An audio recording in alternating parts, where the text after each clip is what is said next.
Hey.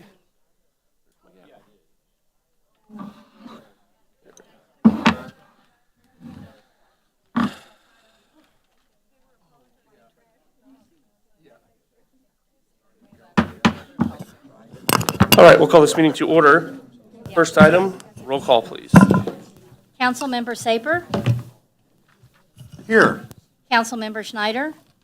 Here. Councilmember Smith, Here. Councilmember Fitzgerald. Here.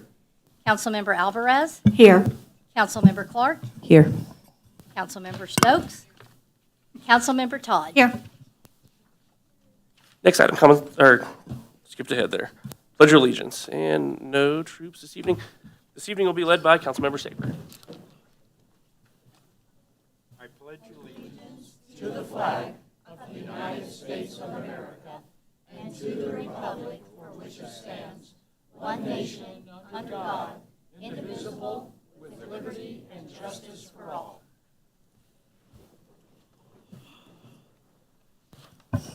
Next item, approval of the agenda. Move to Motion approve. The agenda.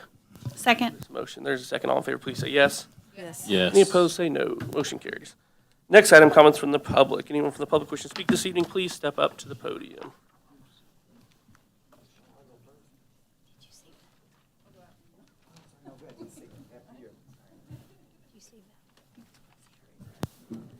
Good evening, Valerie Swearingen, 2408 Fayette.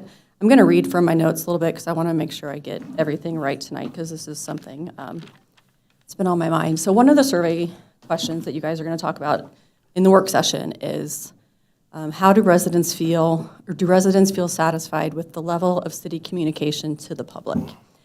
Score of 5 to 1, 5 being great, 1 being needs some work. After this weekend, I'm going to give it a 1, and I am highly disappointed in the communication that we have going on. City is great at notifying residents of snow alerts and the streets will be closed. Or today we got one that said, hey, Clay's going to be closed tomorrow for the water repair lines. Fantastic. But in a moment of crisis, the city, specifically the mayor and senior leadership, absolutely failed us. And for the record, I'm not here to point fingers at Mayor DeLong. Some have pointed out to me, both behind my back and to my face, that it's because my last name is Swearingen that I'm here to speak. But I want to remind you, my first name is Valerie. I'm 47. I'm an educated woman who's active in my community. I pay attention to what's going on. I understand what happens at city, county, state, and federal levels, and I know what reasonable expectations are. So I just want to clear the air that I am here as my own person tonight. I'm here to talk about the shooting that happened Saturday night at North Kansas City High School, and to demand more than thoughts and prayers, and we're standing together. Action needs to be taken. And for the record, police and fire leadership are exempt from my complaint, as I personally witnessed a swarm of people fleeing from the high school, screaming with panic and hiding behind cars in my driveway. I wanted them exactly where they were, addressing the situation, looking for suspects, helping the injured, and keeping everyone safe. In fact, I saw them in my neighbor's backyard with weapons drawn, searching a garage of my neighbors. So this is nothing against police and fire. This is purely about everyone else, specifically the mayor, who happens to be at the top of the organization chart that is noted on a later agenda item tonight. What is the city's emergency response plan? When was it last updated? Is there a plan on there for active shooter situations? I would like to think this is an isolated incident, but this is not 2024 America. I hope this is the one and only for us, but we can't guarantee that. I'm signed up for Textcaster. No texts were sent. I follow the city and mayor and council members on all social media.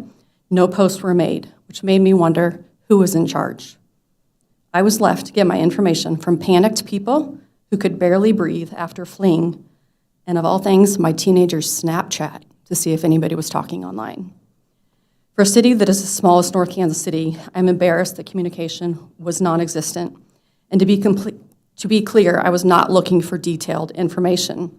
I know there were more important things at the moment. All I would have liked to see was reassurance such as, we're aware of an active shooter at the high school. Please be cautious, report any suspicious behavior. That is all I was looking for. Luckily, the mayor of Kansas City, Quentin Lucas, was able to provide me with a sense of reassurance within 1.5 hours of the shooting by acknowledging the situation in North Kansas City, showing his support, and pledging to do something to help solve the situation. The mayor of North Kansas City tweeted 15 hours after the shooting, saying his thoughts were with the school district community. What about the residents and business community that you were elected to represent and lead? Were you home when the shooting happened? If you weren't, check your Ring camera, as Fayette was in total chaos. Luckily, our neighbors were coming out to help everybody, which made me feel better. So my request, no, my demand, is that the council and staff add an updated emergency response plan to the soonest work session possible. There needs to be a plan implemented immediately so residents and businesses can know and trust where to look to first if this happens again. A scroll added to the top of the website, a post on Facebook or Twitter, an Amber Alert type of notification on everyone's phone, even a phone tree. I will take anything other than what happened last weekend. I'm not here to ask for leadership to solve the war on guns. I'm not here to ask for communication that may jeopardize any ongoing investigation and risk anything being thrown out on punishing the shooter to the fullest extent of the law. I'm here to ask for better communication, not just through a video posted online 24 hours, which was simply a reading of a carefully written script that had already been posted to the city's Facebook page. If communication is important enough to be one of the first questions on your survey, serious work needs to be done in situations where it counts the most. Thank you. Thank you. Further comments?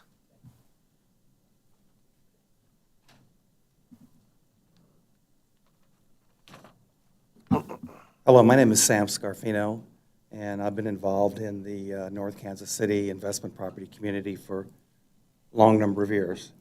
I received a code citation from the codes department for a missing gutter causing water to go onto the neighbor's yard. So I live in Liberty. I drove down, which I do fairly regularly, and looked at the situation. What I discovered was, and then I was talking to my tenant as well, what I discovered, there was a pretty bad problem with pit bulls. And that brings me to my discussion tonight. I gave everybody the background of the code violation, so that's not a big deal to be fixed. I'll fix it once I have either police protection or animal control protection there to make sure that I don't get bit or worse. Anyway, this discussion relates to a purebred pit bull and one or more of her offspring.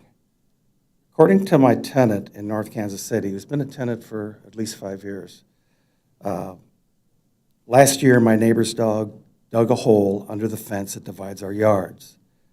Before work one morning, I saw the mom pit bull and one of her pups out in my front of my house. A neighbor couple was walking by with their small dog. Without hesitation, the mom pit bull immediately went for the small dog and had it in its jaws. The two owners of the small dog wrestled the mom pit bull to the ground, and after a very dramatic struggle, they were able to get their dog out of the mom's mouth. The female owner of the dog, the small pup, took the small dog and ran away while the husband held the mom pit bull back while my tenant was able to let the neighbor know that her dogs had gotten out. The individuals, the husband at least, was bitten, in addition to the dog that survived. The whole experience was very violent and traumatic, according to my tenant. I didn't see it. I know this dog has been severely abused and was trained as a fighter pit bull. Later last year, the mom pit bull got off her leash while someone attempted to walk her. This incident resulted in the death of another small dog belonging to a neighbor. The city came out and inspected the fence to make sure my neighbor had it fixed because the dogs were digging under it. Unfortunately, the fix was not sufficient and the dogs got out several more times. fortunately without incident. But I had to once again inform my neighbor. My tenant hates going outside because she doesn't trust the dogs any more than I do, and does not feel safe being outside. You know, here's my concern. The city's supposed to protect the community, and that's not happening. Police know about it, animal control knows about it, and the mom pit bull is still living there. The pit bull had 8 puppies. I think 3 or 4 of them are still around. I have a video from this morning that someone sent to me showing the mom and one of the pups. That the pup, I believe, weighs 60 to 80 pounds. The mom is bigger than that. And then I say on top of this, I was cited by codes for missing a downspout that was allowed, blah, blah, on the code thing. That's not a big deal. But I do want protection going out there. Now, if this was a fire situation where you had an unsafe building, that building would be condemned until the safety, or at least cited or something, until the issue was fixed. And they wouldn't let it go 2, 3, 4 times without doing something. So I feel really, really let down by the action on this particular dog. It's not the breed. I don't care about the breed. It's how the dog was raised and trained. And if it's got this sort of tendency, it needs to get out of North Kansas City and probably leave this earth. So that's all I have to say. Appreciate your help. Thank you. Further comments from the public? Good evening.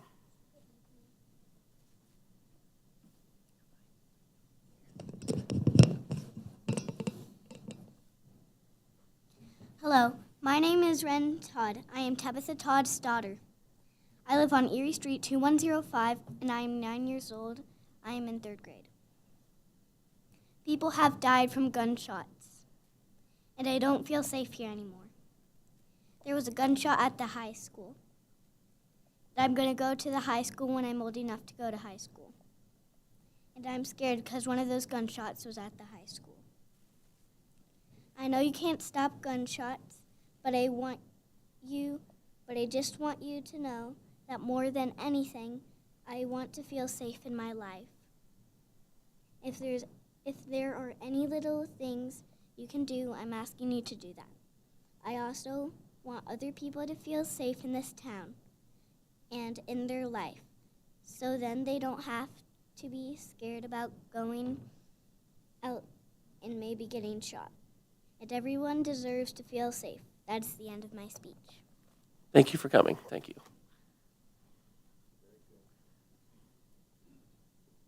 Further public comments? Good evening. I just have a quick item regarding item number 9 tonight about the River North grant request. In looking over contract information, there is a condition in there, request for insurance that I think is an excellent thing for our event to have. It's an amount of coverage we don't currently carry for it, so that wasn't something that was originally included in the original request. We talked to our insurance folks on $1 million aggregate general liability, and then we're also talking to them about some of the other insurance requirements on there. But that would bring expenses, additional expenses of about anywhere between $500 to $700. I know that during discussion of item 9, that's going to be for a grant amount of $5,000, and so just in light of finding out this additional insurance cost, in light of finding, oh wow, that is a lot louder. Okay, in light of finding out about the additional insurance cost, asking that during discussion if that amount couldn't be raised to $5,500. So that's all. Thank you. Perfect. Thank you. Further public comments? Seeing none. That'll take us to item number 6, YMCA resident membership discussion, which Councilmember Smith asked to be on the agenda. So did you want to start this one? Sure. So we had a discussion a little while back about a resident membership plan that would allow the city to offer a subsidy, and the YMCA also would add a little bit to the pot. And our residents would get to go to the building that was the former community center that was built with tax dollars here for a little bit less than full membership. On top of that, we overlaid a visit per month, 6 visits per month, to make sure that if people are signed up and being subsidized by the city, that they're using what we're paying for. And that 6 visit per month requirement has only been recently required and tracked, and that started to show up with some complaints and some concerns and some things that make it a little more difficult than when we discussed it up front. So Andrea actually gave me a call to let me know that I was a little bit short of my 6 visits coming up toward the middle of the month, and I needed to get back in there and lift some weights. And so we had a little chat, and I said, what does it look like for the rest of the people? What else are we hearing? And she had a bit of feedback. So now that we've gone a month in the wild with this, I'd love to hear what you've picked up and some feedback you have for us. I'm not quite as tall, so I'm going to go back down a little with the mic. Yes, my name is Andrea Toney. I've met all of you. Thank you for inviting me to come speak tonight. Yes, I did speak with Councilman Smith when we were talking about calls. So let me start by saying I am newer to North Kansas City, and so with this agreement, it came to my attention back in January that there was a visit requirement, which I was unaware of at that time. So we began taking immediate steps, notifying our members to make sure that they were all aware of this as well. And I did get some feedback. So we began notifying people in February. First of all, letting them know in February that they had a 6-visit requirement in order to continue receiving the generous subsidy that the city has put in place for them. And I did personally make phone calls to people who are not meeting that visit requirement to let them know halfway through the month where they were on their visits and to make sure that they could get in to receive the rest of their visits. I did call Councilman Smith because he was not quite there, and we wanted him to come see us a little bit more by the end of the month. And so I did hear a lot of feedback from members. I will also tell you there was a lot of feedback I didn't hear from members, from people who were not able to answer the phone or who I was not able to speak with directly. But Councilman Smith has asked me what are some of the things that I heard, and so I will talk a little bit about that and what some of the challenges have been, also some other kind of caveats to this visit requirement. So some of the reasons that I heard, and many of these I heard multiple times, were I had surgery. I heard a couple people who said, I have a broken foot, so I'm not able to come right now. I am out of state currently, and I am using the Y, but I'm using my nationwide membership benefit, so I'm utilizing other Ys in the country with my North Kansas City membership. Work was something where we've had some nicer weather some of the days, and construction and landscaping who said, I've been working as much as I can on the nice days, so I'm not able to get in because I'm working extra long hours, so I'm not able to get in. I've had people both on the phone and email me that they are utilizing their Y360 app, which the YMCA with your membership provides an app that gives you thousands of class options that you can take from the comfort of your own home or while you're traveling or wherever you might be. So they are engaged with the Y, just not specifically scanning their card in the building.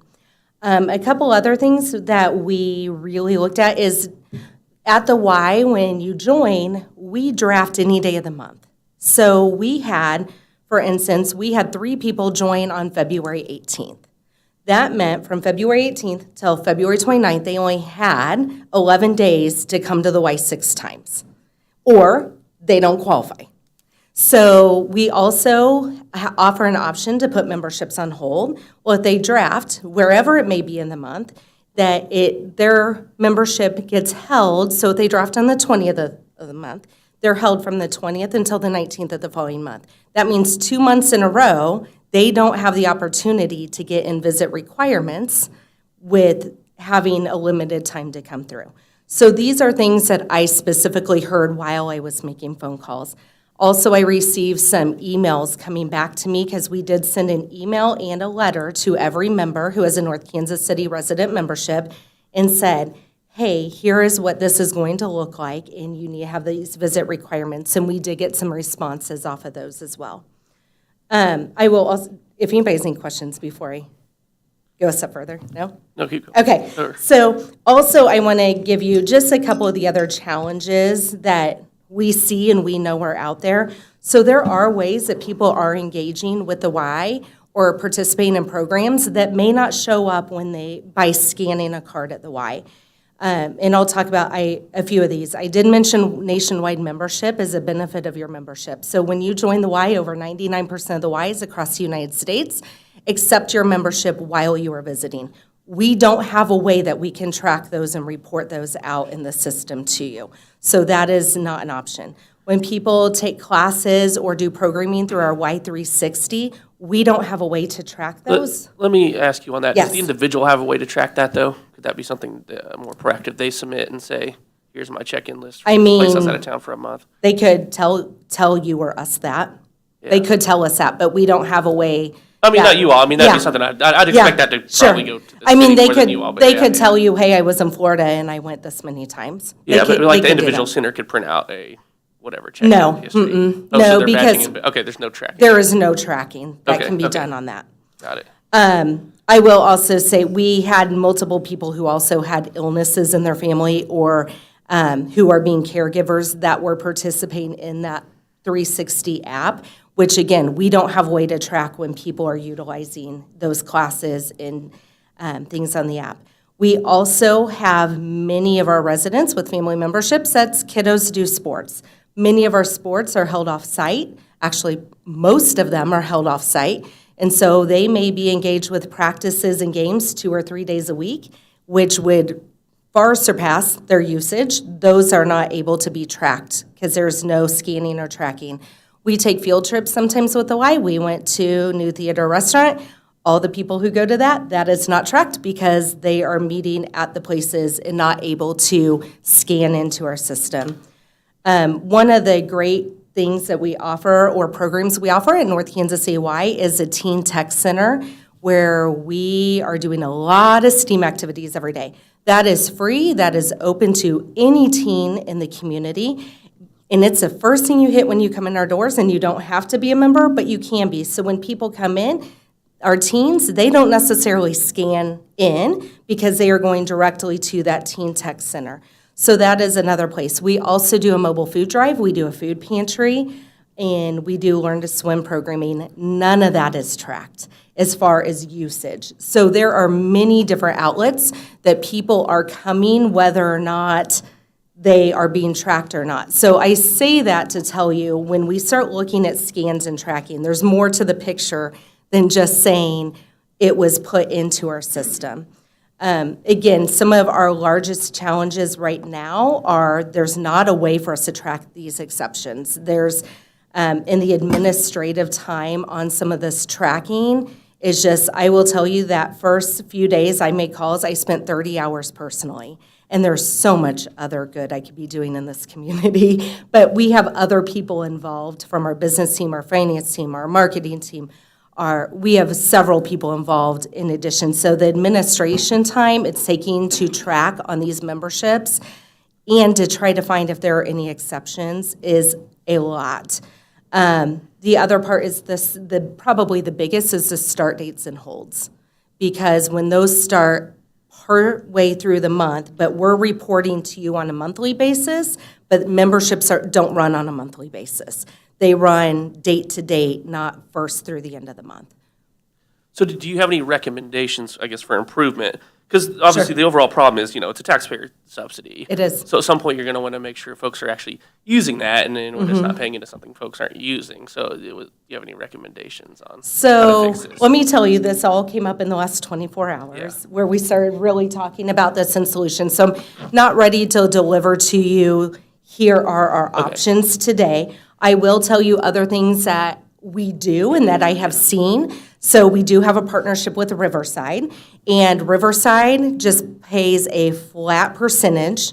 They actually pay 75% of their residents' fees, and there is no tracking of usage. Right, okay. We do this, Clay County is the same. Clay County does for seniors, for their residents. So a lot of the seniors actually a lot of seniors who might live in North Kansas City actually take part of our Clay County resident rate instead, because there is not tracking on that, and it's actually a lower rate than what this is for them.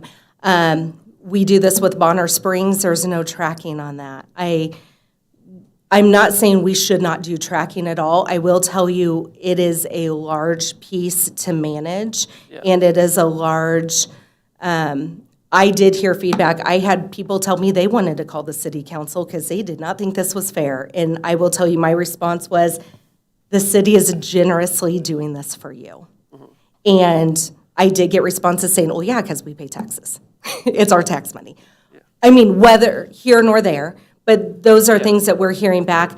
I think there's value to people having buy-in to what they're a part of. I will tell you, by them paying a portion of their fee, it does give some buy-in, because if I'm not using it at all, I don't necessarily want to hand over my money either. Yeah. So what was disheartening, and I will tell you, this is one of the emails I got where Jen emailed me and said, this makes me so sad, because I've been going to this YMCA for many years, and even when I've taken breaks, it's been a solace for me. I lost 80 pounds here. Hopefully, I can be consistent with the 6 times per month. Otherwise, I'll need to cancel. Thank you, and I'll try to pay closer attention. So that's not uncommon for the other feedback I've heard. I heard someone who told me, I come 5 to 6 days a week. I've been a caregiver for the last month and a half. I can do my app. I cannot get there right now, and I hate that I'm going to have to cancel, which is not anyone's intention. I know that's not the council's intention. That's not the Y's intention. We're trying to find ways that we can help. I'll say So- at least you weren't there. This wasn't with you, but Sure. the executive director at the time, part of the conversation was, as we talk about waiving joining fee. Yeah, So really, with the waiving of the joining fee, you're supposed to be able to drop or be dropped any time and be able to sign up again. Yeah. Because there's no real, penalty to you because you're not having to pay a sign-up fee again. So I know that was part of the original conversation of that concern, because we didn't want to keep paying. Yeah. Now, some people may want to keep paying even though they're not going, but I guess that's a personal choice. But we didn't want to keep paying that if Sure. they're not using it. But yeah, the waiving of the joining fee was supposed to be kind of one loophole, I guess, at least, to allow them to sign back up in a month. If you have something for a Yeah. month, fine. But then Yeah. come back and join with no fee. and we do waive that joining fee. We also give residents first month free. You guys have buy-in on it. We also have buy-in, so we're giving them their first month free when they do come to the Y. So, yes, Yeah. it is another outlet. It is another option that they have. Questions that we're receiving a lot of as well is, if I cancel, how long till if I didn't make my visit requirements, can I come back next month? So, which there's nothing in the agreement, so then they're just gonna continue coming and maybe or maybe not make the visits. I will tell you, the other part for me is, we had several people who had 4 or 5 visits for the month, Yeah. and that shows their intent that they are utilizing it, but they were short a visit. Yeah. So what does that mean? And what does that look like? Thank you. The number itself, was probably just arbitrary at the time. I'm not even Yeah. sure. But, okay, let me open it up to the rest of council here. Councilmember Smith. So thank you for all that. That was exactly what I'd hoped to get back from this. I don't honestly remember if anybody here remembers how we got to the 6 visits per month, who suggested it or where it came about. I know the idea was to make sure people are bought in and using it, and if we're funding it, we want it used. It sounds like it's a lot more burden than it's worth. You've done a good job of making that clear. One question I have, and I kind of had at the time, is right now it's set up as I think it's family memberships. The city's kicking in 17 and the Y is doing 5, and for individuals it's $19.50 and the Y is doing 5. Is there a way, since we're in the middle of a contract right now, but would there be a way to just amend the contract where the rates change for the city residents. So instead of being $59.50 and $92 for individuals or families, could, for North Kansas City residents, those just drop in the WISE membership fee structure as part of an ongoing agreement with the YMCA? Do you mean that by, that there would be a flat rate, that you guys would just pick up a flat rate portion and the Y would pick up a flat rate? I guess to better Yeah, understand your question to know.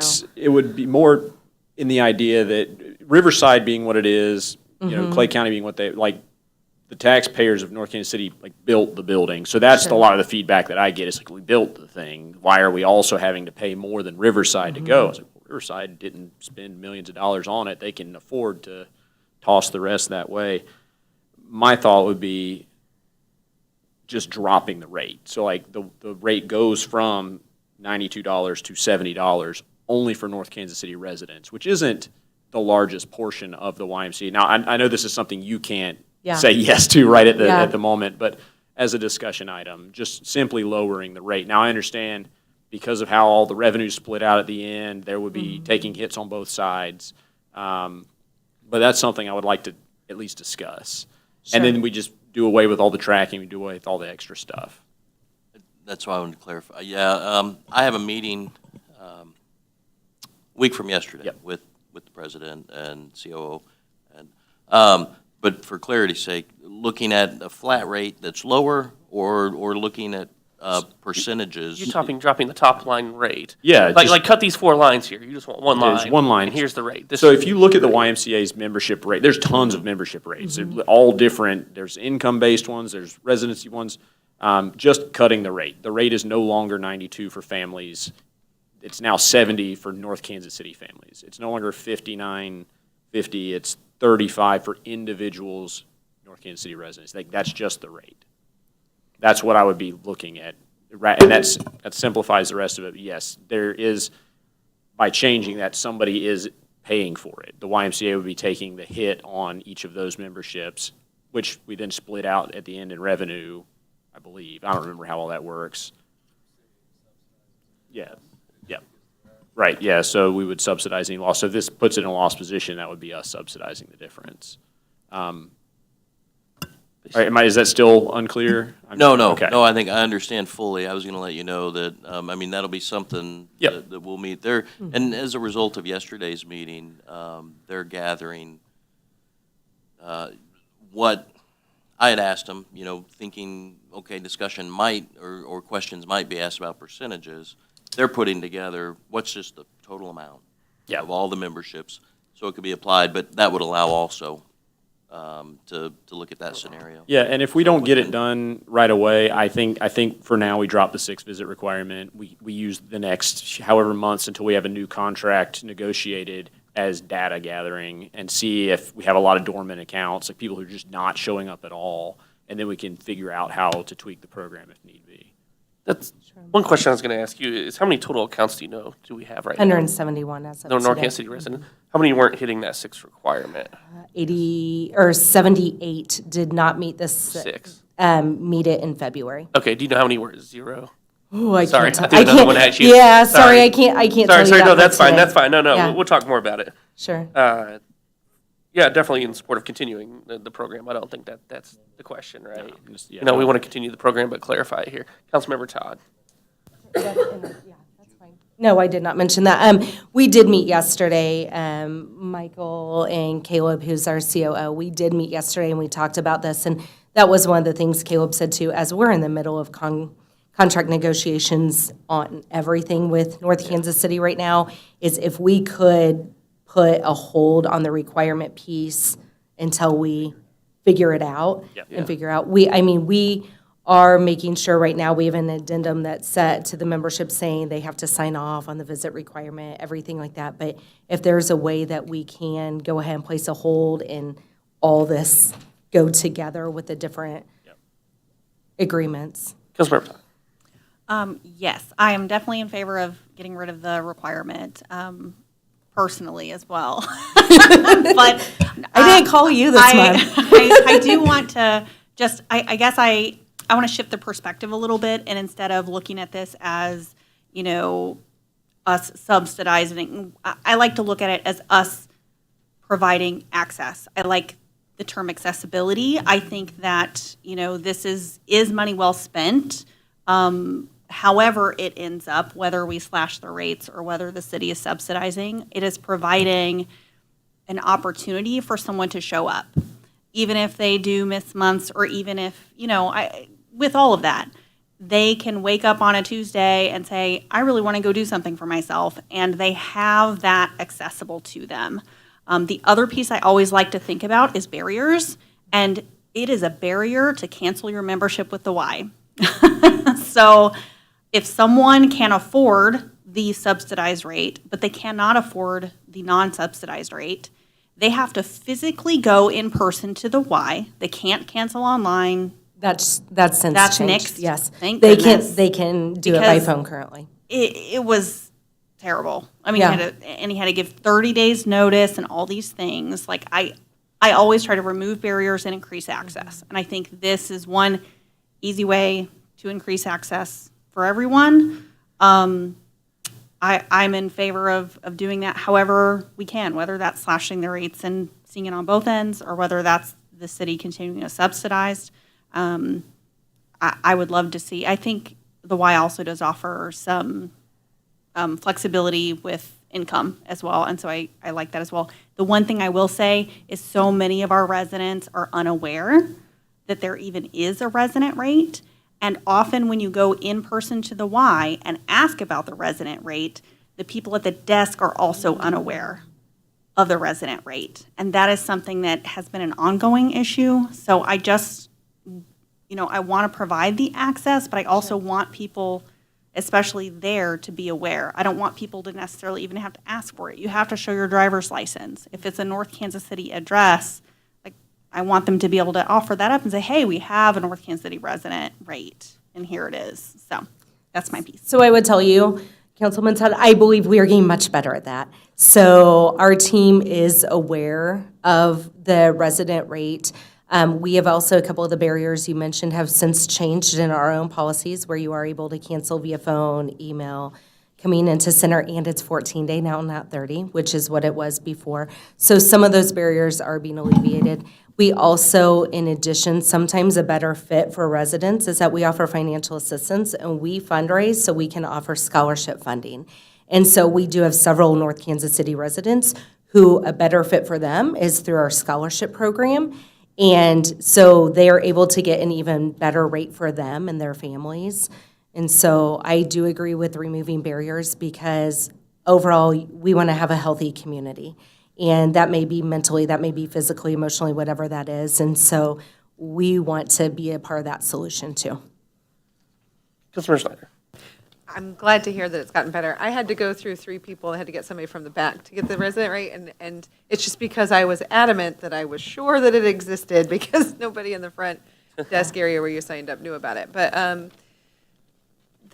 on paper, how many times people come, and if people came 0 times, I'm 0% concerned about that, because we just heard that there are all these other ways that you could be actively involved, and it's not going to show up. So I definitely wouldn't want to call someone and say, you're not active enough, and you're taking your kids to sports 3 days a week and going on the weekends to games, and, that's overwhelming, than to have somebody say, you're not doing enough. So I'm not at all concerned about the number of times that you're going on paper. There's lots of other ways to gain access to it, and I would also be in support of continuing to support this program, but with the caveat that it is getting better and people know about it, because I feel like when you have to be in the know to get the deal, then those are not necessarily the people that need it the most.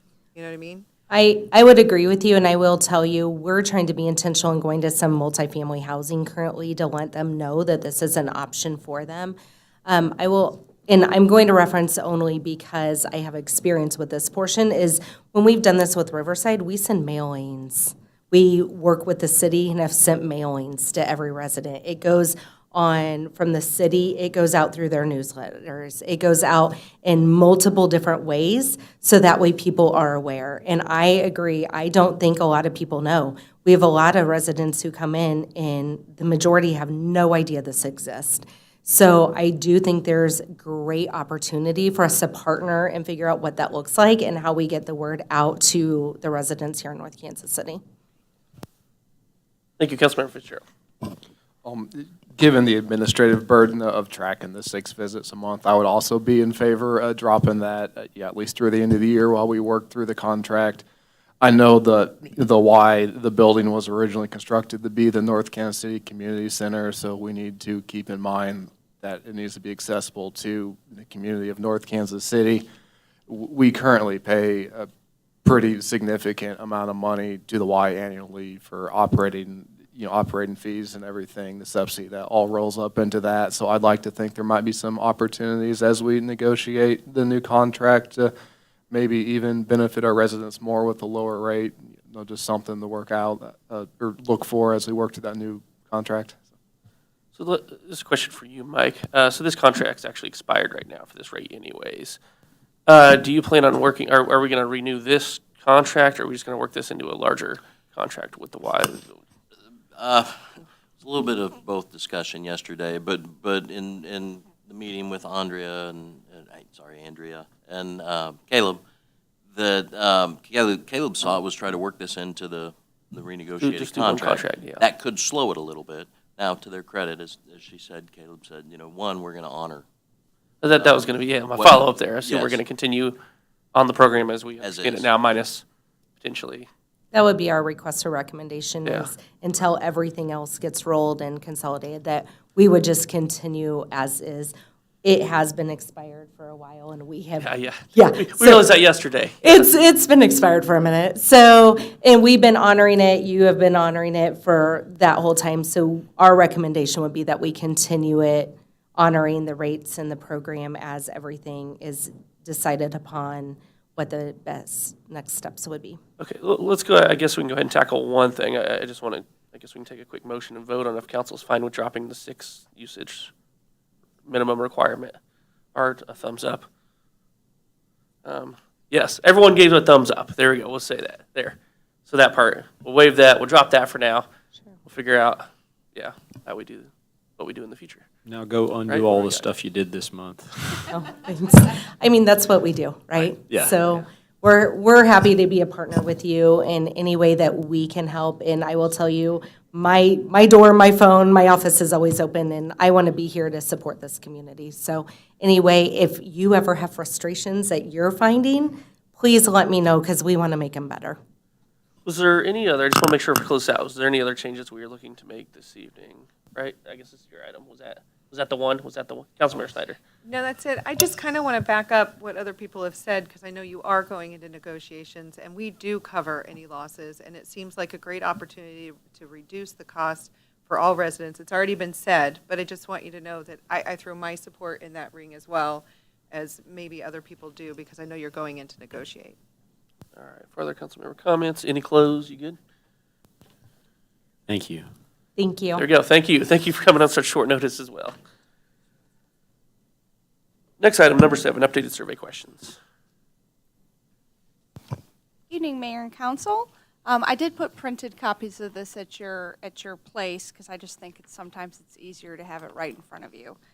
So we've been in contact with ETC. They are still working on the EIC questions about reformatting that, and they just didn't have enough time to kind of go through their process. So I've got those kind of highlighted, just so you're aware that, yes, what's in here visually for you is, please, that is not the final product. But one of the things that they had asked was that we look at the length of the community survey. They said it is too long. So what you are visually seeing in front of you is not the final product. It actually has to go through an entire redesign to make sure that when they scan it in, the fields are dumped correctly into their software system. So once we get these questions formalized, it'll go through a redesign process to make sure that when it's distributed and scanned, it's the information, if they fill it out on this paper version, is collected correctly. I did go through and we added the 6 city services to both the community and business. That was one of the feedback items that was given to us, is not just the top 3 on the very first page, but the desire was to add, what are your top 6, understanding that public safety are probably going to always land in the top 2 or 3. So if you will kind of, we'll go through the community survey one first, and then we'll get to the business one. A lot of this kind of stayed the same throughout page 4. We did change the, where is it at? Community planning and development, number 10. Number 10, we did have some questions removed from that particular one that was directed to staff to, as well as we added one line item. I'm popping now back to Do you know what questions were removed? number 10. Oh, I mean, what was the my, question? sorry, I didn't have my annotated copy. Was the one about guessing where values were going? Yes, it was the, do you feel your home value is going to rise within the next 5 years question? So that was the only one that was removed there? Yes. Okay. Getting to, on number 13, the words adequacy of city street lighting, we added in your neighborhood. This way, when you get it mapped out, you'll be able to see more holistically. The reference point would be more focused on, in your particular neighborhood, is the lighting adequate? So those were the changes that were done. Number 18 was one of the questions that we kind of had looked at and said, if we were to cut, is this a potential one to cut, understanding that ETC has asked us to cut at least 2 questions for length? And was this a recommendation to cut 18 and 22? Yes. Okay. Councilmember Smith. As far as 18 goes, don't we just put all of those things in every newsletter? A lot of them are, but we do that now because the last time that we had the question asked. These are the things? Right. Yeah, I'd get rid of it. I mean, I'm fine with cutting both those. Councilmember Snyder. Sorry, I had a comment on 19. I thought you were moving forward. I will wait. Number 19? Yeah. Okay, what would you like? Okay, 19 says, are you aware of any public meetings or open houses? And it's just a broad yes, no. And I'm aware of a lot of them, but even me, I'm like, what has happened in the last 2 years? But if you look at number 22, do you see how they list all of these events? Are you aware of this? Why, the tree lighting, the whatever, why don't we just list the things that you're talking about over the last 2 years and let people circle yes, no? Like, did you know that we had an open house over River Forest Park? Yes or no? What is River Forest Park? I guess that's a no. You know, that sort of thing, as opposed to, I think that would give us specific feedback, because we have done a lot of different open houses, and maybe one of them people are very aware of, and one of them no one's aware of, and that would at least give us information we can use, like how did we market this particular item versus another one? I think we can absolutely. My wonderment would be, would ETC ask us to cut another thing because we're adding? I would either cut this or change it. I don't think it's helpful as is. Again, I think we can do either or. I can see, though, that ETC saying we need to cut physical length. That would be the only. My input would be cut it as is or change it. I don't think you're going to get anything helpful from 19 like it is. Or if you want helpful information about how we do our open houses, then list them specifically and see which ones people know of.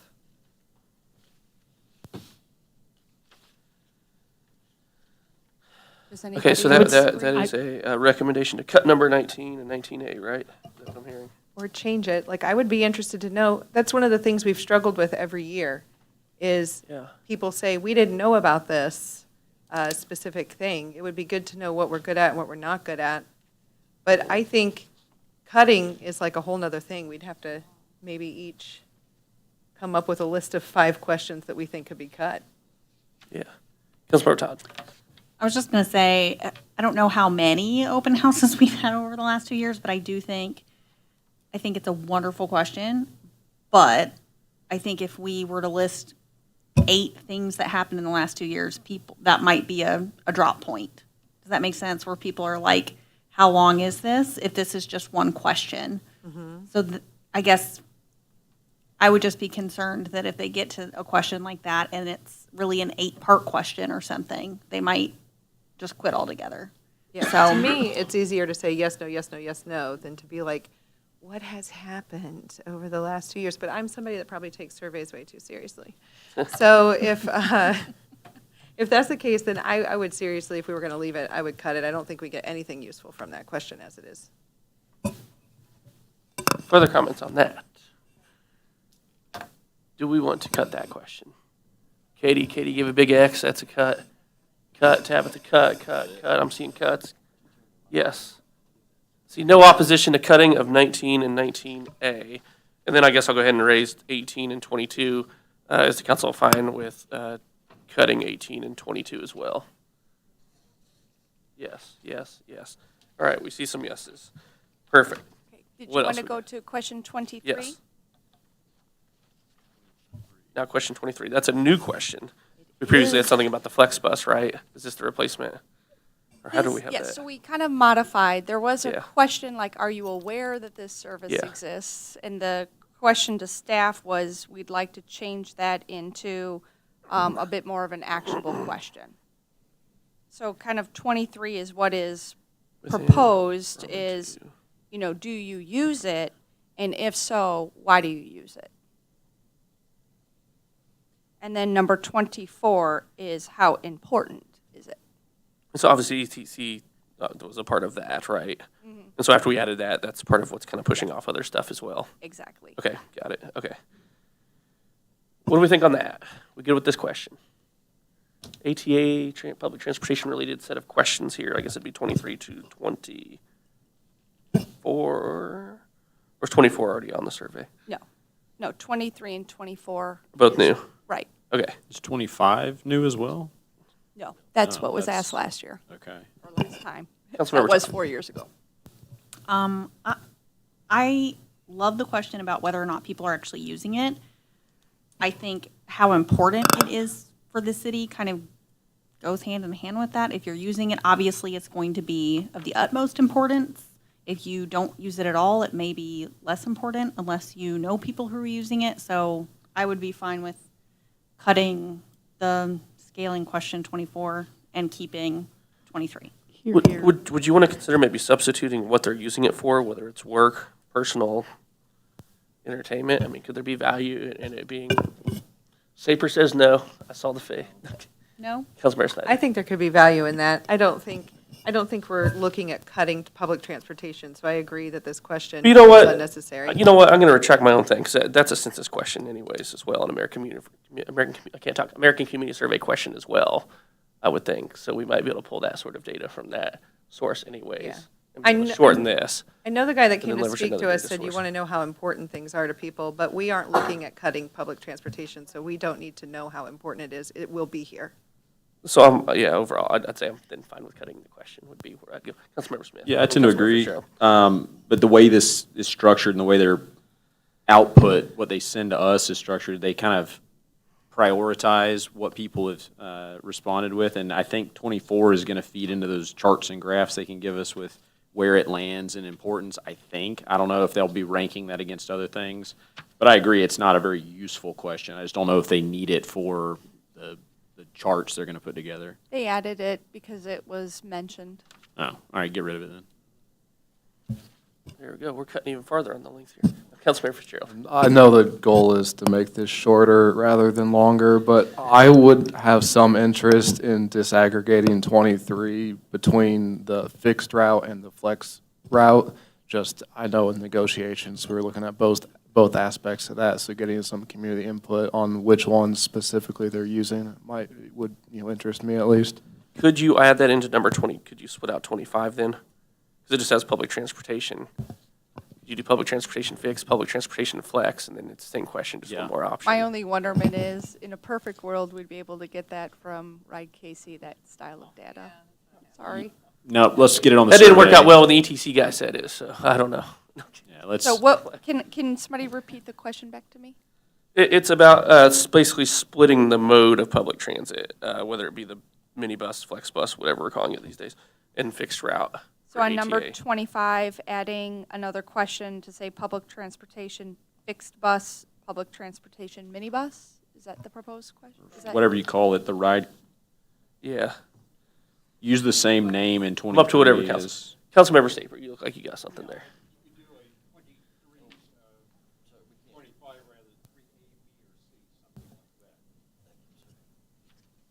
25 could then be number 3, A, B, or C.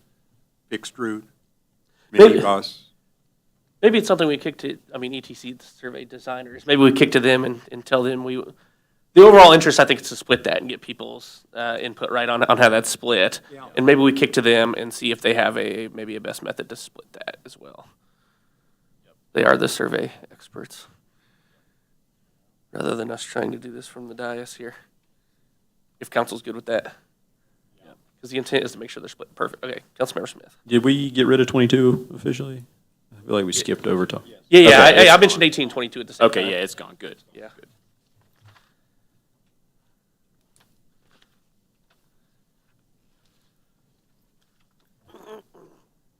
Okay, and like I said, we will come back with the EIC questions once they have a bit more time to kind of go through their process of designing how that looks. Again, Okay, it nothing is- else was removed, right? No. Okay, the rest is like, okay, got it. Perfect. All right, business survey.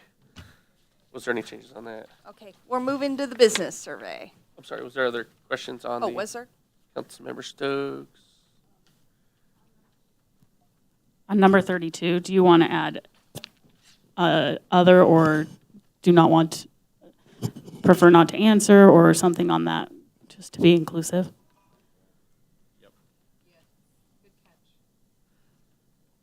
Should I ask CTC how to ask that question, or did you want to?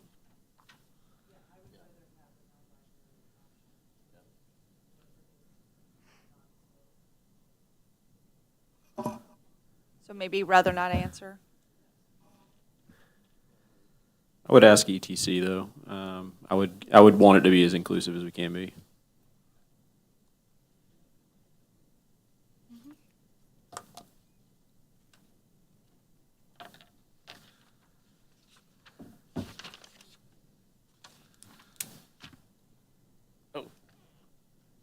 Good? Okay, business survey. Okay. I kind of covered page one when I covered both of them, that we added 6, we added, another 4, 5th, and 6th. We did add questions about the KCATC, about the public transportation services. Where was that?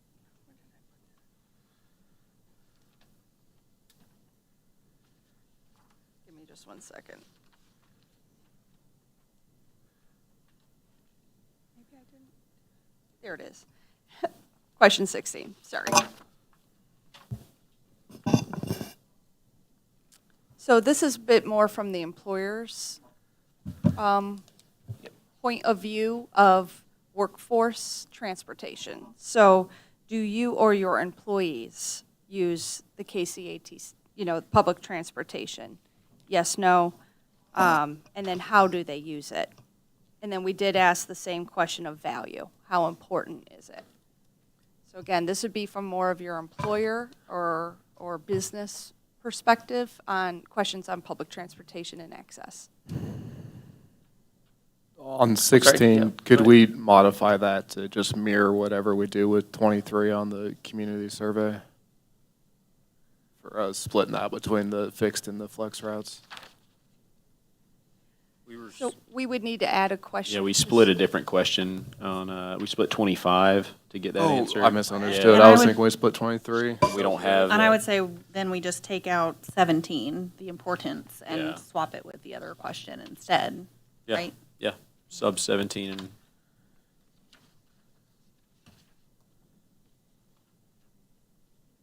Swap in 25 as it ends up being.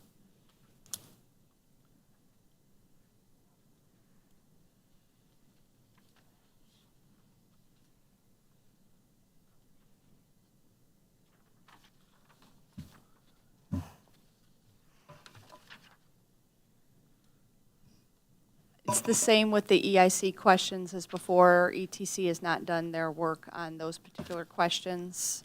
One thing I did fail to say on the community survey as well as the business survey is we did add that open-ended field in both surveys. On the business one, it is number 34. On the community one, it's on your printed copy, 37. Not sure what number it will wind up being on the next time you see it. But that was a request to have kind of an open field. Go ahead. Now I'm looking at it, the community survey has two number 37s, which, once we get to cutting, that'll shake itself out. Well, and that was kind of the area that ETC said was a placeholder because they were still kind of doing their work in that area. All right.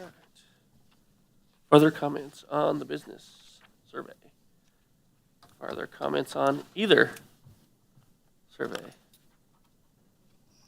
think we're done, unless you have further questions. Boom. That one's done. Next item is the consent agenda. I'm going to remove number 9 so we can discuss that request. Is there further, Councilmember Safer, please? Number 13. Okay, what else we got? Oh, okay. I'd like to pull number 13. Got it, number 13. Number 13. I'm gonna, number 9 and number 13 is what I have. Move to approve the amended consent agenda. Second. All in favor, please say yes. Yes. Any opposed, say no. Motion carries. That now takes us to item number 9, River North Pine Path Agreement, Resolution number 24019. As Joe just described, I guess that was a request for an increase of funds. So now I'll open up to council discussion. Councilmember Smith. You mentioned, Joe, that it could be $500 to $750. Do we know that number yet, or is that? We don't know the official quote yet because that's still in process. Okay. Should we go to 5750 up to 5750, not knowing the cost? Up to further, Councilmember Stokes, then we'll go Councilmember Clark. Are you proposing we say, depending on when the bid comes in, we either fund it 500 or 750? I kind of am confused what you're asking. Just to put the number instead of, let's see, Said I have to directed. read the way the contract's written now. Yeah, I don't have the contract sitting right here, That was but my hesitation there, yeah. yeah, in an amount up to $5,750. I guess my mindset was just to split the difference and just make it the 5,500 as requested. And just, I think that's what he was kind of going with, is like kind of an average middle ground there, knowing that he would have to provide insurance, but he didn't realize he would have to provide a premium insurance. I mean, that's what I was kind of, Yeah, I would agree with that. Thanks, Amy. so I would move to approve 5,500. Second. Second? All right, so the motion to approve the contract with an updated contract sum of 5,000, say it again, 500, right? Correct. What do you need, Kim? What? Is that, oh, sorry, go ahead, please. I saw your hand, okay, go ahead. Yep, please. We'll need to pull number 10, the associated fund budget amendment to fund. Screwed that one up. problem. Yes. Dang, that one slipped in there.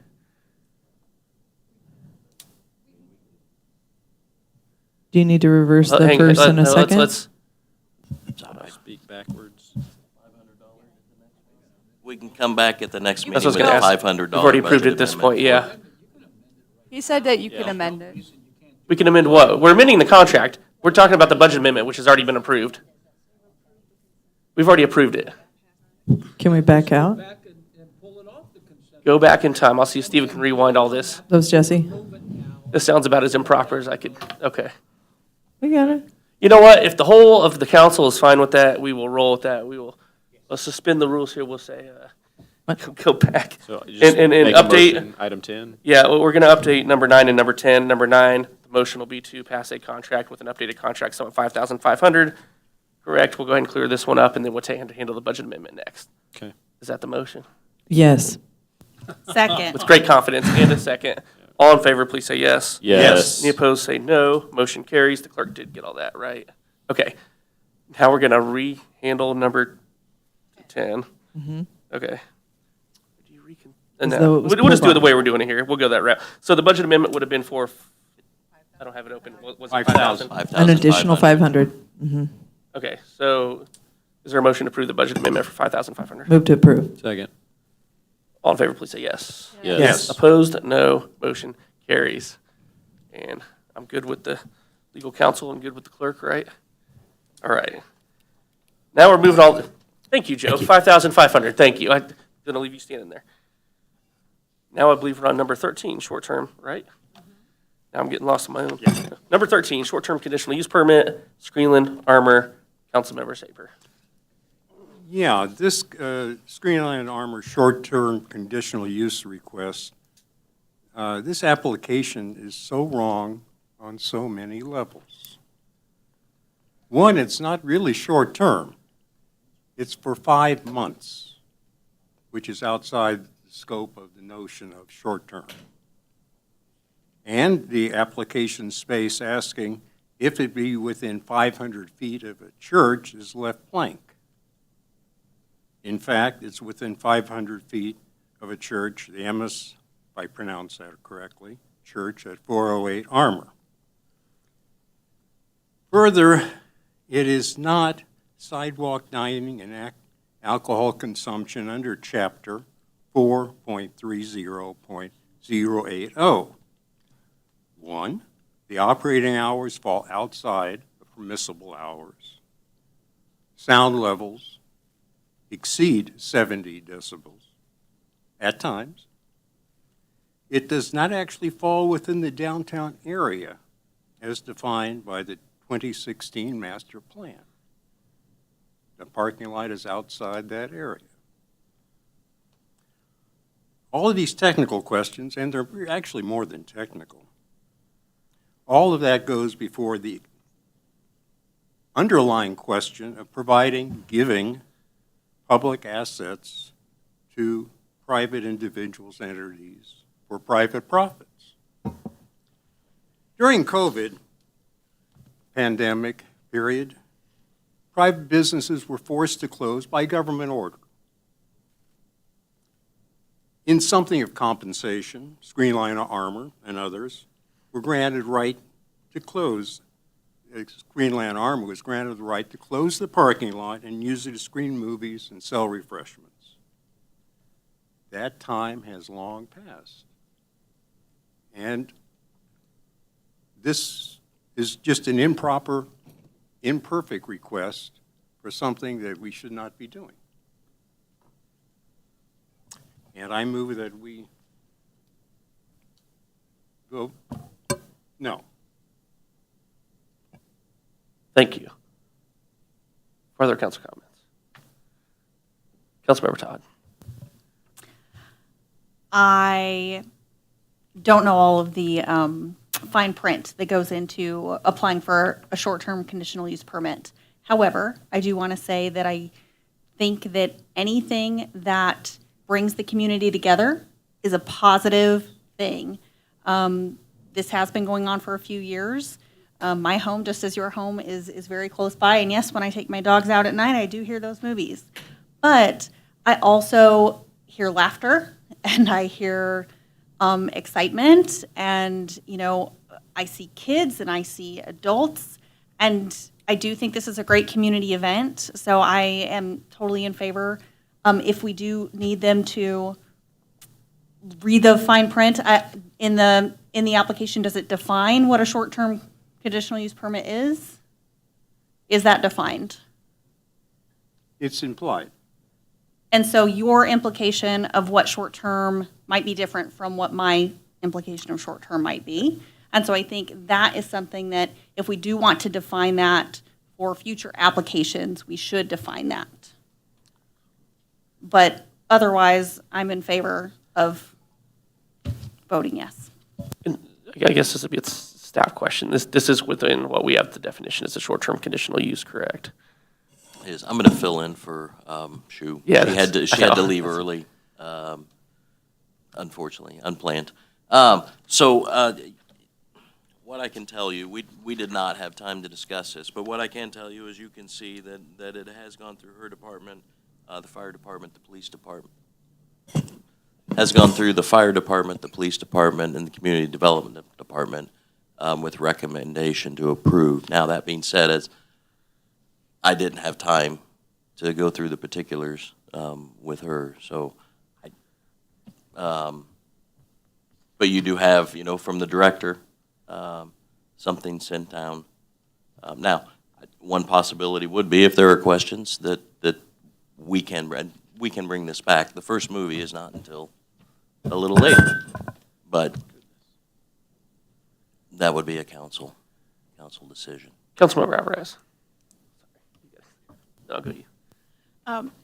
I don't know if we can answer this tonight, but are they still showing the movies inside the building like they normally do? And Yep.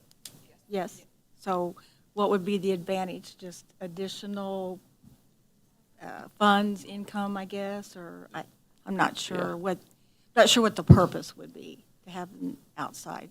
Yeah, I mean, obviously, additional business, I believe, is a major factor of it. And I know in previous years, and I don't know if it says in this application, they've also done a certain amount of free movies as well.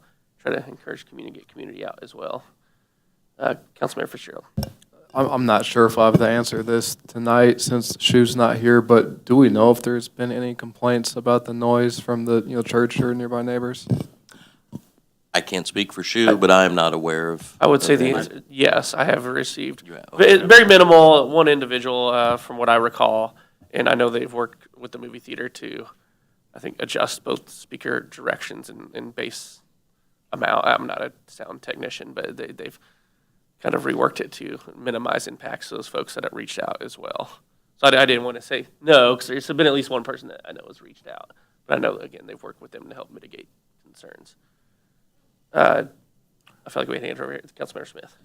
Yeah, you cited a couple things that you took exception to on the application. I understand, things like the church box not being checked, but that's a church that rents space from the owners of Screenland that doesn't meet at the time the movies are being held. You're talking the other. Emmaus Church? Yes. Yeah, I believe Yeah. that's the one that's upstairs at Screenland. That's meeting in the building during Sunday mornings, not in the evenings when these movies be shown. So I'm imagining that's why that was left blank, because I guess they are co-located, but not at the same time.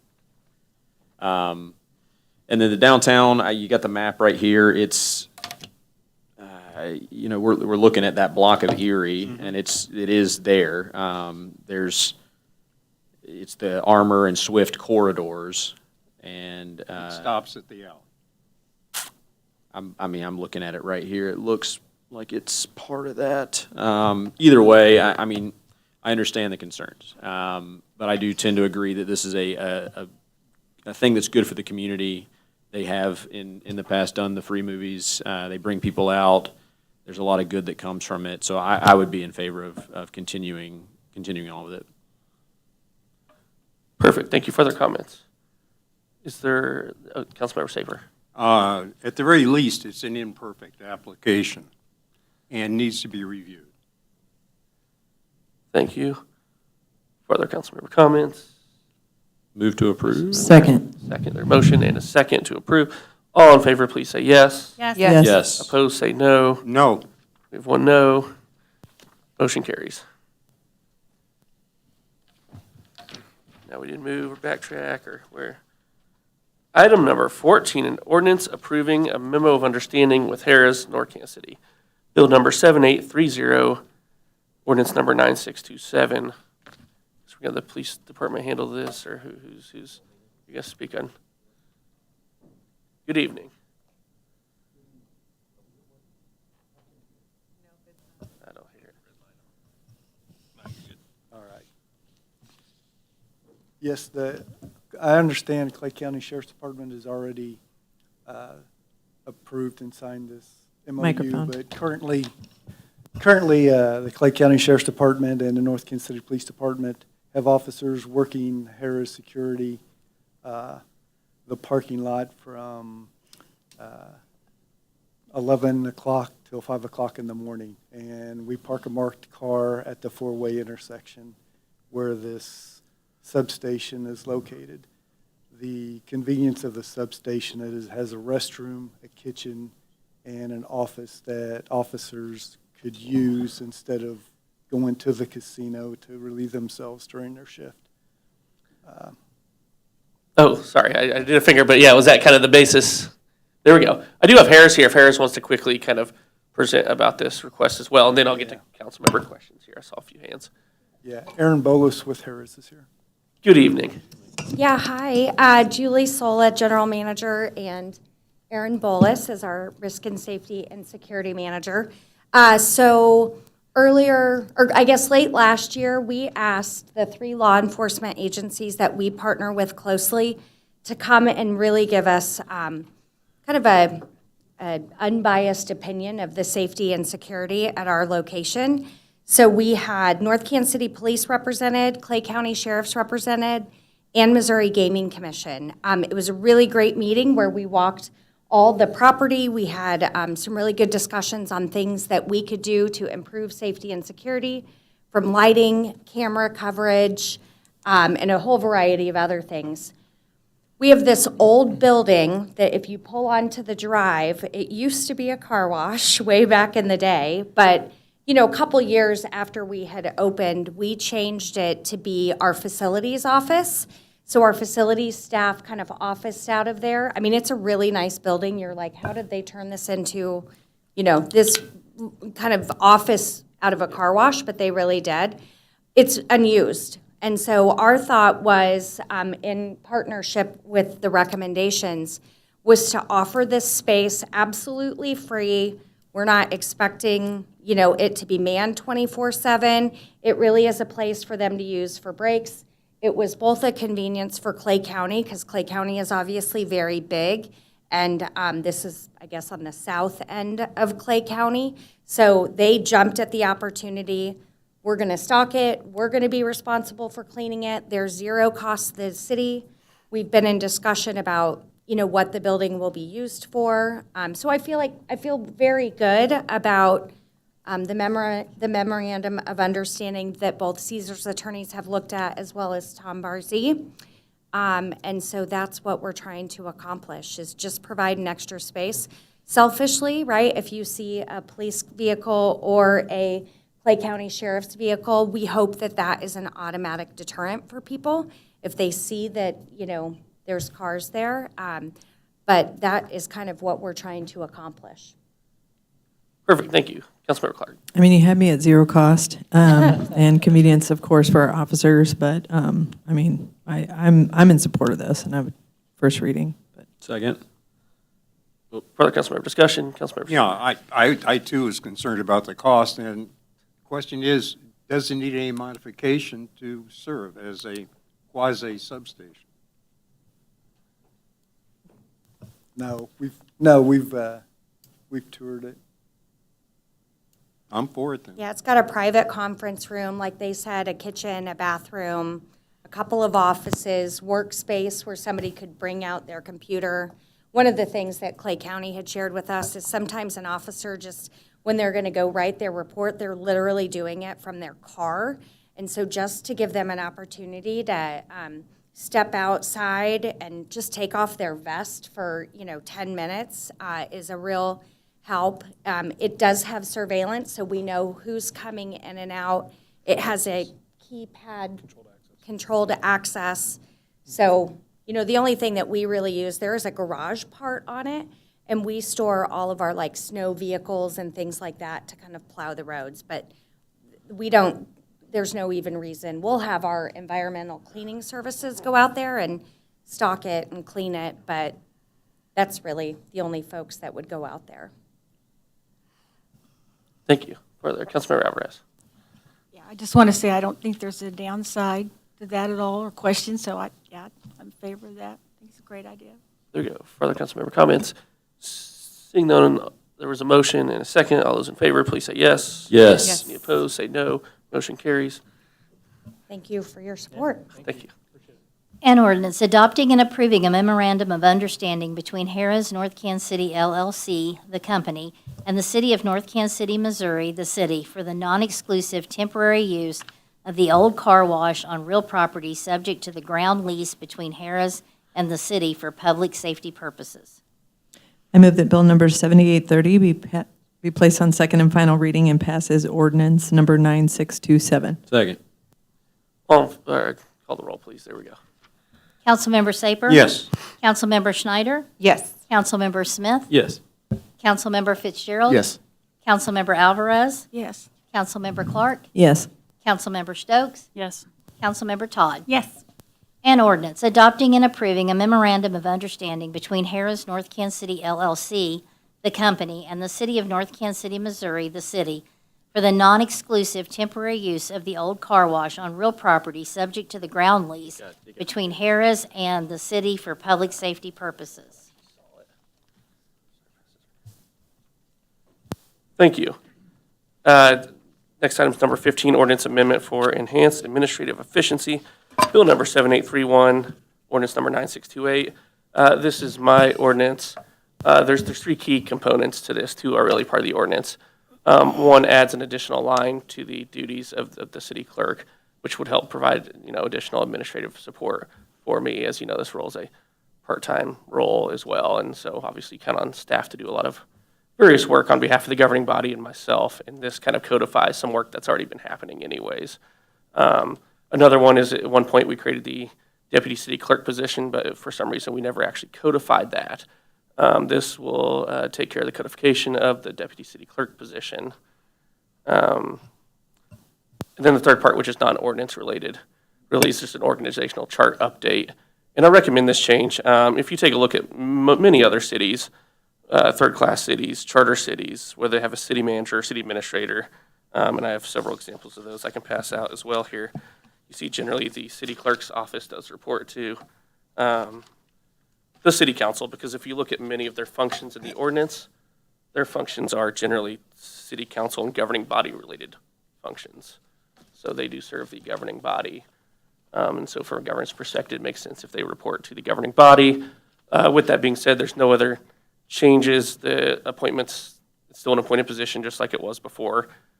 Council still has the not that we would want to fire, but council still has the ability to hire, discipline, and fire the clerk just like we do now. So no other substantial changes are made beyond what I just addressed there. Further question? Any questions?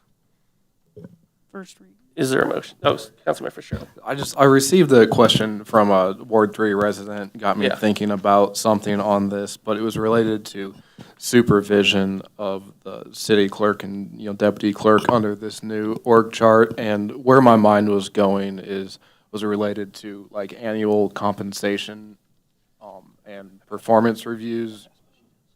Right now, I think it's structured so only the city administrator and city attorney kind of report directly to the city council or at least for, annual compensation, performance review type things. How would this change impact that at all? Or Yeah, I would assume we'd handle that side of it. I think we'd handle that very similar to how we're handling the, as it says on here, city attorney. Do we even have a city treasurer anymore? We still do, right? Okay, yes. I guess we don't do anything with that one, but. Well, I said city attorney. It has city councilor and city attorney on here reporting directly to us. To your question, who we handle is the city councilor. There, got that wrong. And obviously the city administrator. And then I would expect us to do that with the clerk as well, would be the expectation there. So that would change for the clerk if this. Yes, correct. Correct. And obviously you've worked with the clerk's office on this as well, and I believe in support. So. First reading. Councilmember Smith. Would that also necessitate a change to the contract? Not necessarily. I don't see any reason why you'd need to have it be a contract employee. It's already all clarified by ordinance exactly how that employment works.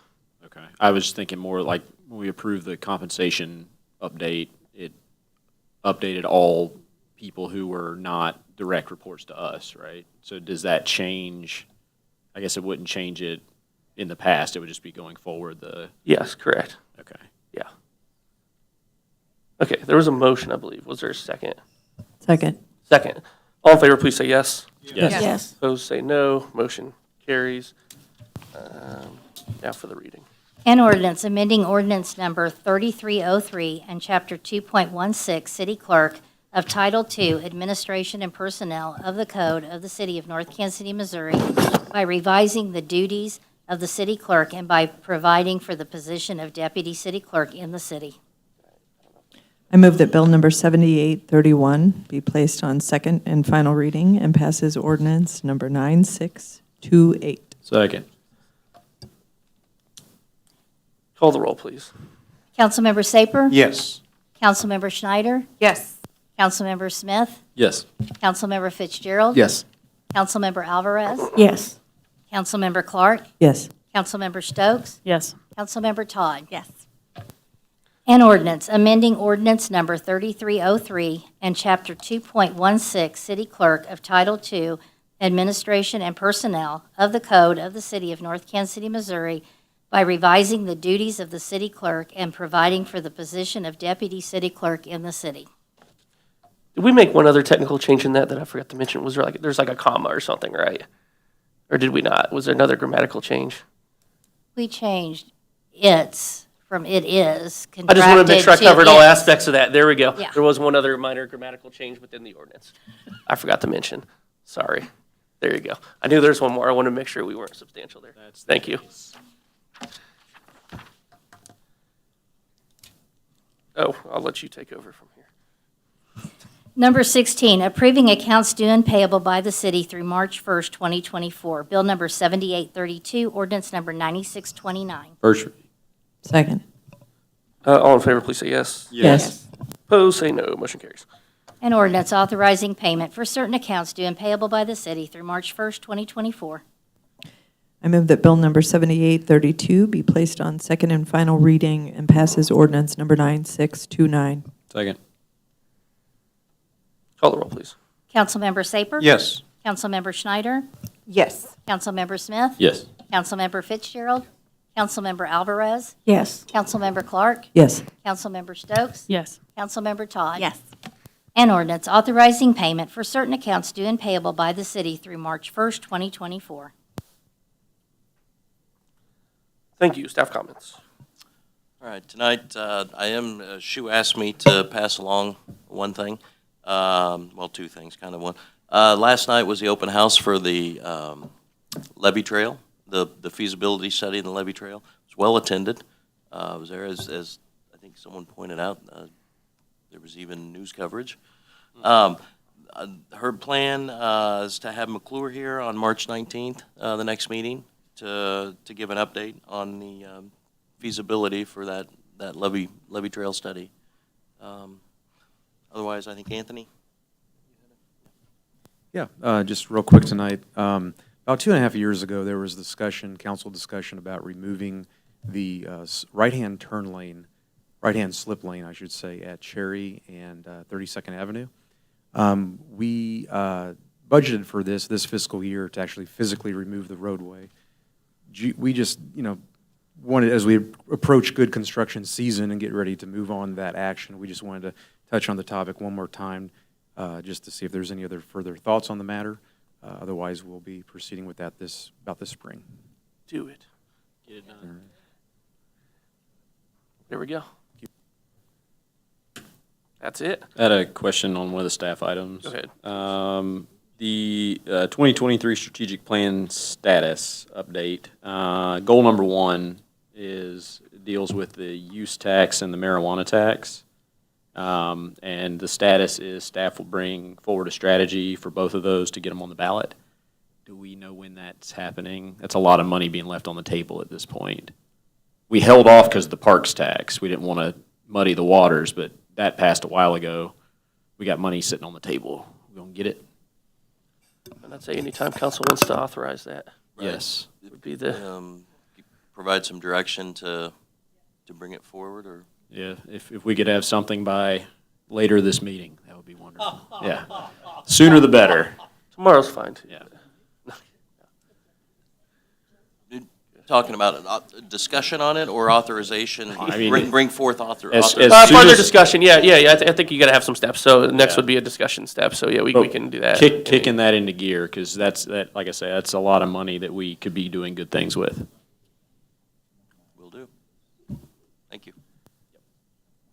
Further questions? Okay. Councilmember Saper. Okay. No comments tonight. There we go, Councilmember Schneider. Thank you for everyone who made public comments. I think having a plan for communicating with our residents during emergencies of varying origin is an important step that we need to take.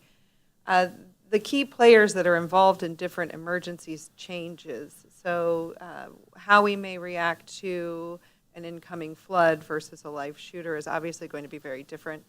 And we all know in emergencies, you have to have a good plan ahead of time. It's too late once it's happening. So knowing whose job it is to do what, also knowing going into it that we're not going to be able to give details. So having a plan for how can we communicate and knowing that we don't need to get it approved because we have a plan for communicating without giving details would be important. I also wanted to say thank you to Ren for her very well thought out presentation speech that she gave to us. I wrote down a couple things she said that I thought were really powerful, which were, if there are any little things that you can do, I want you to do them. So I think this is one of those things, and that everybody deserves to feel safe. Thank you, Councilmember Smith. First, if we can find a way to effectively communicate in moments of crisis, to get the word out, even the basic information. If Textcaster is not the way, if there's a better system, I would be willing to fund that. So if it's a situation like we've had or a flash flood or something, just be able to get the word out is going to be really important. So something to look into. So with that said, I've been doing a lot of thinking over the past few days, and I've been silent on this matter since my wife and I were at the Chiefs celebration, and we were impacted there. But now that it's in our backyard, it's time for local leaders to speak out on this. So if you'll indulge me, I've got a few things to say here. First off, thanks to Ren. I get a little choked up thinking about that because I too have a small daughter who was impacted the other night. And to hear her say, everybody deserves to feel safe, like that hit me right between the eyes. So the last few weeks have been just horrific in the Kansas City metro. Like I say, my wife and I were a few hundred feet away from the shooting, the mass shooting at the Chiefs celebration. We've had Officer Allen and Drexel Mack shot and killed in the line of duty. And now we've had a shooting at our high school just blocks from where we're sitting. I'm tired of it. I'm tired of the thoughts. I'm tired of the prayers. I'm tired of the senseless act. None of this is senseless. It makes perfect sense given the gun-first culture that we live in Missouri. It's incredibly frustrating.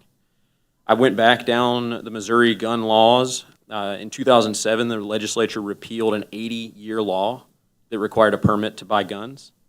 The preemption law on the books is so broad that it ties the hands of any local government to pass any sort of preventative measures for this sort of thing. In 2021, the Missouri legislature passed what they call the Second Amendment Preservation Act that bans local law enforcement from enforcing federal gun laws with fines up to $50,000 if they enforce a federal gun law. It was deemed unconstitutional, taken all the way to the Supreme Court, and the Supreme Court upheld that it was unconstitutional.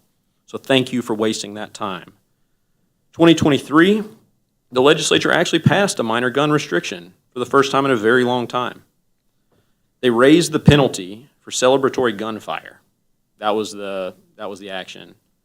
And it was a bipartisan vote, some crossed party lines, but they voted for it. And then because there were other pieces to the bill that included compensation for those wrongly convicted of crimes, Governor Parsons decided to veto that bill. So it didn't make it out of Jefferson City.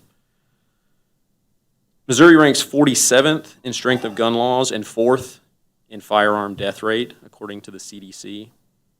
And in February of 2023, St. Louis University and YouGov did a poll that showed 69% of Missourians favor banning gun purchases for those under 21, and 79% support criminal background checks for gun purchases.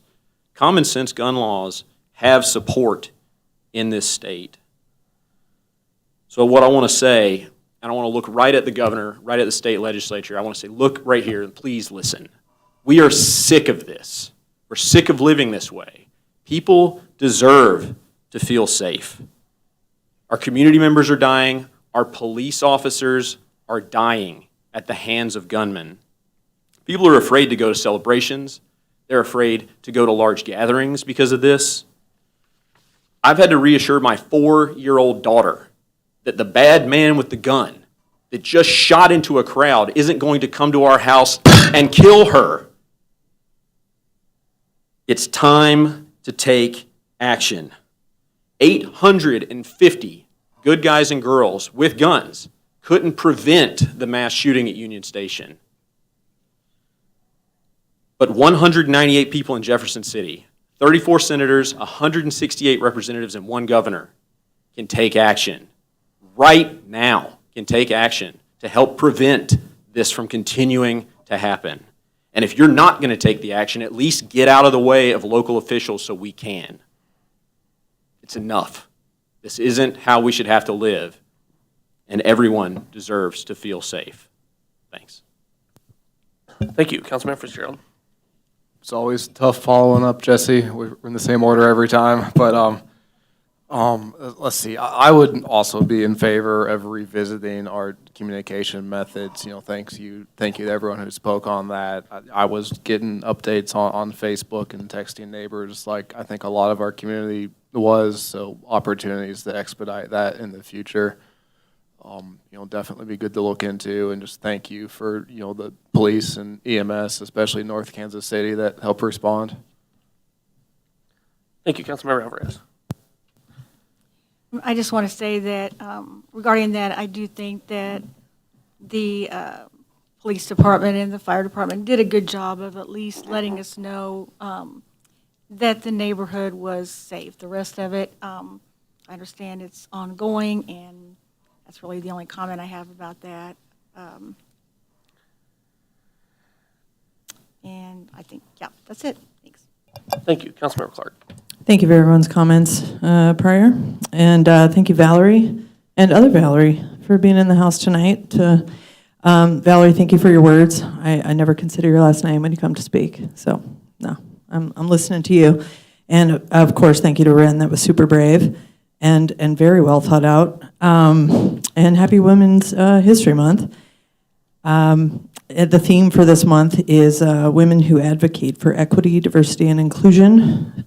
I think everybody definitely on this council is doing a great job of that, city staff. I love to see the women leaders in this room, and yeah, that's just a celebration.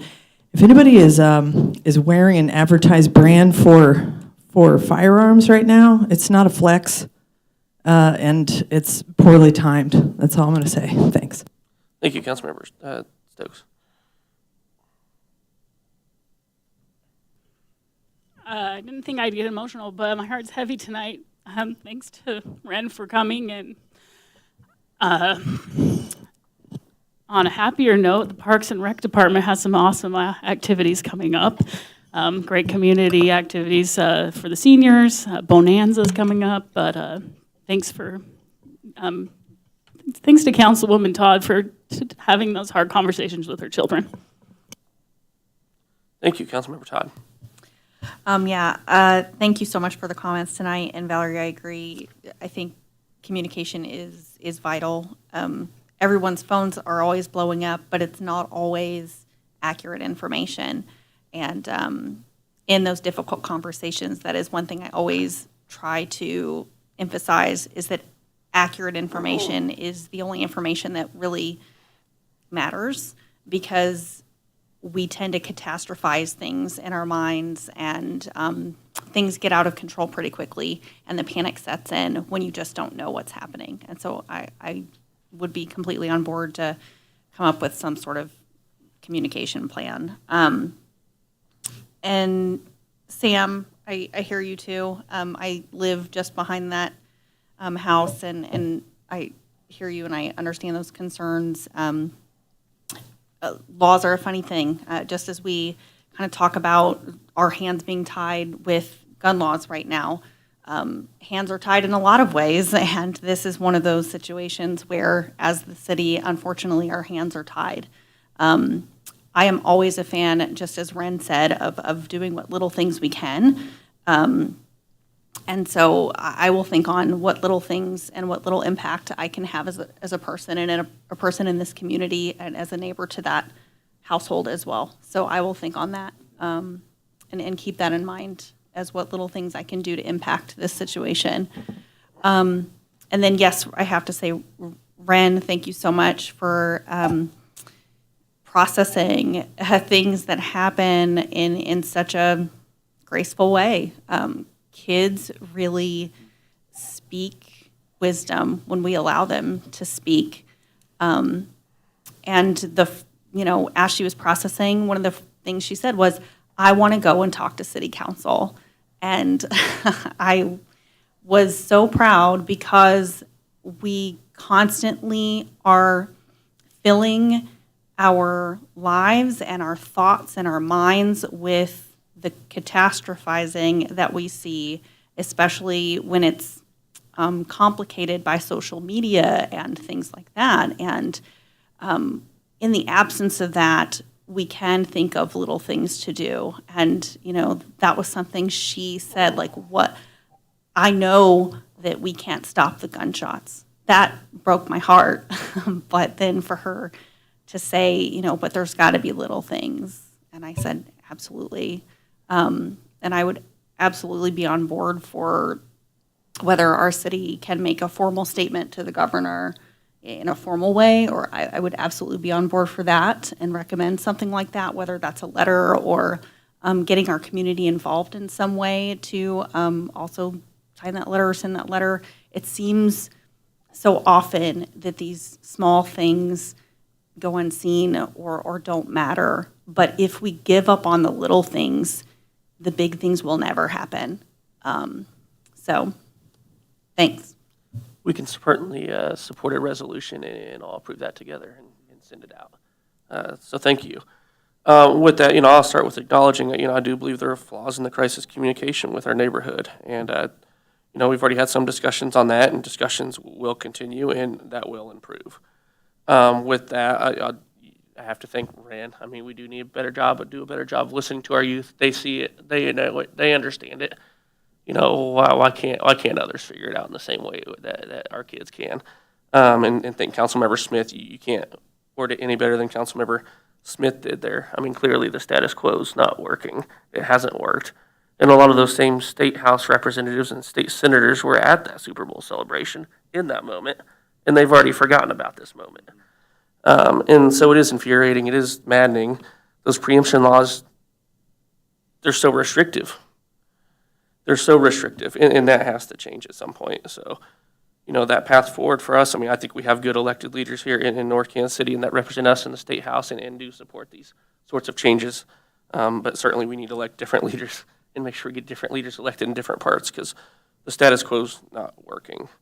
To end, I guess, on a more positive note, I was at the high school today for the Black Student Union's annual Black History Month Assembly, which if you haven't been over there for assembly, their students put on, you should all go at some point because they have an amazing group of students that do amazing work. And it was a fantastic assembly today. So appreciate being out there and talking with folks out there today. With that, we'll then go on to executive sessions, which I think we're pulling one of them. I'm not going to make her read all of them. Which one are we pulling? The litigation one. Number 21. So do not read number 21, Crystal. We will. Or you already had it marked off. I marked out 20. Ooh, oh, yikes. Okay. They're both the same thing, so. I know. All right. Consideration of a request to hold in recess into an executive session as requested by the city councilor to be held on this date on a potential litigation matter pursuant to Missouri Revised Statutes, Section 610.0211. So moved. Second. Councilmember Saper? Yes. Councilmember Schneider? Yes. Councilmember Smith? Yes. Councilmember Fitzgerald? Yes. Councilmember Alvarez? Yes. Councilmember Clark? Yes. Councilmember Stokes? Yes. Councilmember Todd? Yes. Number 22, consideration of a request to hold in recess into an executive session as requested by the city administrator to be held on this date on a real estate matter pursuant to Missouri Revised Statute, Section 610.0212. So moved. Second. Councilmember Saper? Yes. Councilmember Schneider? Yes. Councilmember Smith? Yes. Councilmember Fitzgerald? Yes. Councilmember Alvarez? Yes. Councilmember Clark? Yes. Councilmember Stokes? Yes. Councilmember Todd? Yes. Number 23, consideration of a request to hold in recess into an executive session as requested by the mayor to be held on this date on a personnel matter pursuant to Missouri Revised Statutes, Section 610.0213. So moved. Second. Councilmember Saper? Yes. Councilmember Schneider? Yes. Councilmember Smith? Yes. Councilmember Fitzgerald? Councilmember Alvarez? Yes. Councilmember Clark? Yes. Councilmember Stokes? Yes. Councilmember Todd? Yes. We're almost there. One more. Consideration of a request to hold in recess into an executive session as requested by the mayor to be held on this date on a personnel matter pursuant to Missouri Revised Statutes, Section 610.0213. So moved. Second. Councilmember Saper? Yes. Councilmember Schneider? Yes. Councilmember Smith? Yes. Councilmember Fitzgerald? Yes. Councilmember Alvarez? Yes. Councilmember Clark? Yes. Councilmember Stokes? Yes. Councilmember Todd? Yes. Oh, push. There we go. Good? Okay. With that, the Channel 2 live feed and YouTube live feed will cut off. There'll be no further public business or votes taken this evening. Thank you.